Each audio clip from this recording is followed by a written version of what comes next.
Hey, Bayek, it's me, Ian. And today I'm going to review this. This is Saw from 2004. And what a time I've had watching this. I do really love it. um, as you know, I do enjoy horror films a lot, like sci-fi, and I know it's interesting because I think in particular in horror there's always a lot of controversy. You can go right back, to 1932, and you've got Freaks by Todd Browning getting, well, banned ultimately. It was considered too controversial, and that's in the 1930s. Don't forget in Frankenstein, the certain scenes in that were considered very controversial. So as horror has progressed throughout its history, we can see, because of its very nature and how society is and how filmmaking reflects that, it becomes again quite controversial, and it steps into areas that people don't always like to see or understand. But if you have a passion for horror films, which I certainly do, I welcome that. I embrace it going into whatever areas it chooses. Okay, there are maybe certain areas that it is difficult to explain, and it doesn't always work, and that's it. But then there are other areas that we can explore and actually appreciate and enjoy. Now, this film, Saw, is one of those controversial films, but it's interesting. Shall I tell you why? It's interesting because it was made on a relatively low budget, and the debut director and co-writer, James Wan, he's an Australian guy. He had quite a struggle of getting the finance together to get this film made.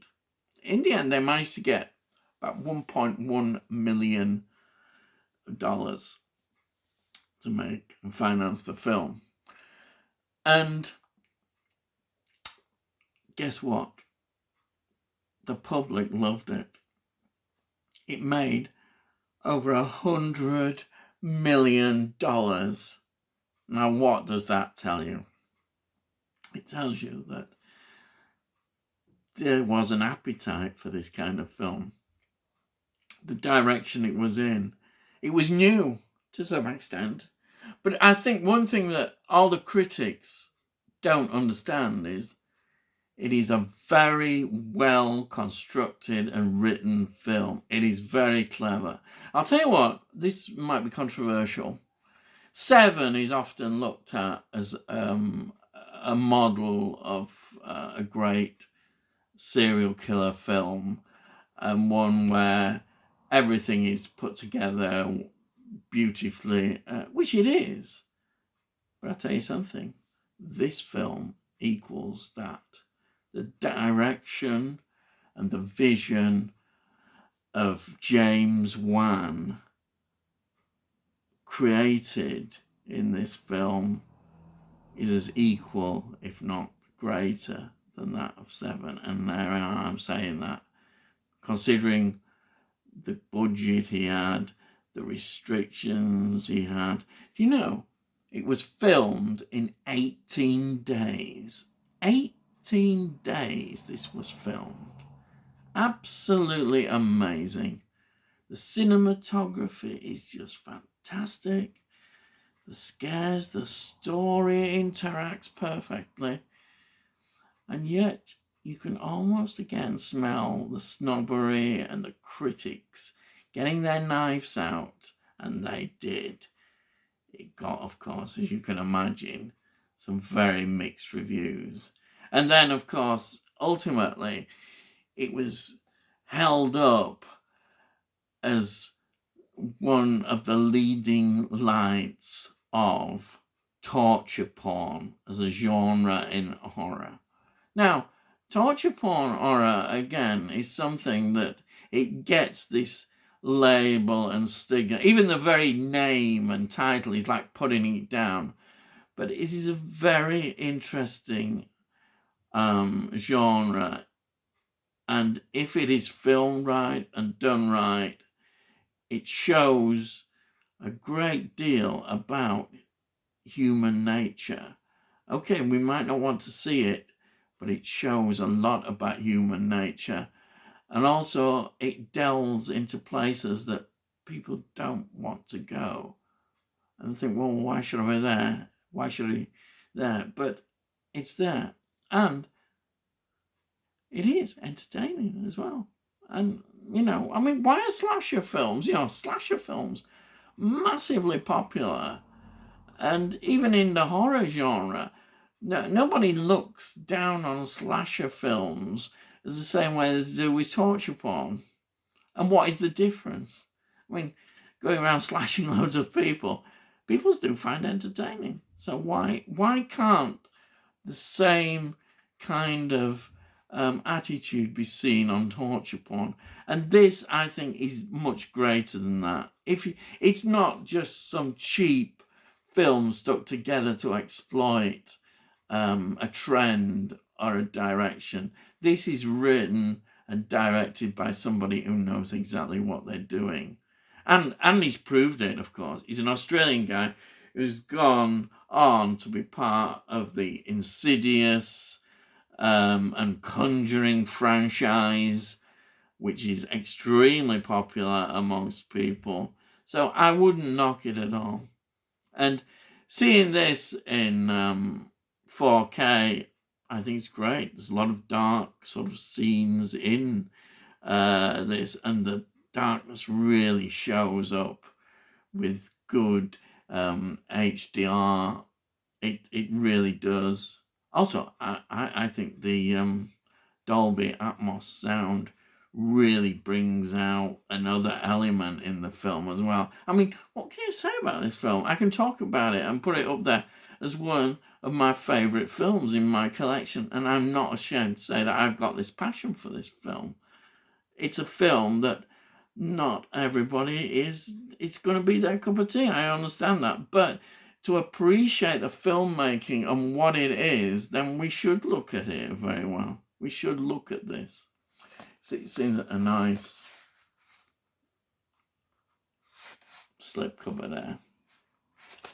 But I don't think the Saw franchise, because don't forget there haven't been 9 films made.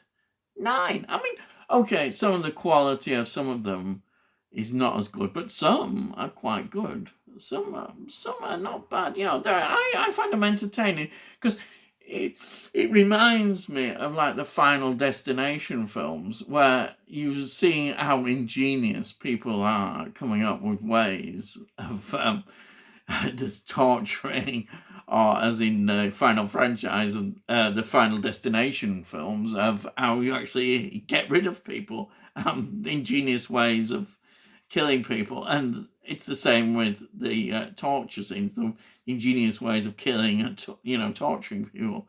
People are going, what, it's disgusting. No, well, so what, who cares? But it does bring some very good franchise.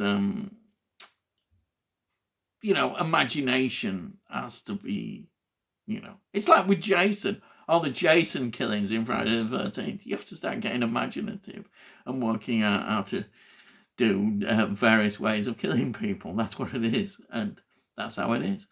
There is actually 9 films, because we've got there's Jigsaw that is coming. That is the 8th film, because after there's the 3D version of Saw, then we've got Jigsaw, and then in 2021, very recent, we had Spiral, which wasn't a direct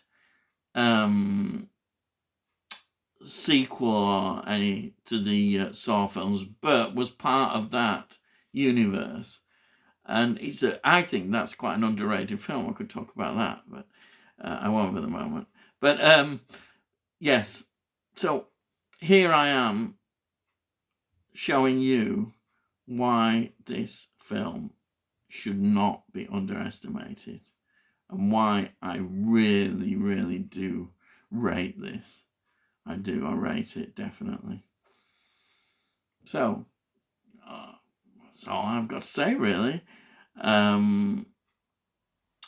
If you're interested in what I ramble on about, as I do ramble on a lot sometimes, then you can subscribe. And if you like this video, then just give it a like. That's all you can do. And you can discuss things with me. I don't mind. People probably would disagree a lot, and I know it can be a controversial area, but opinions are opinions. It's fine.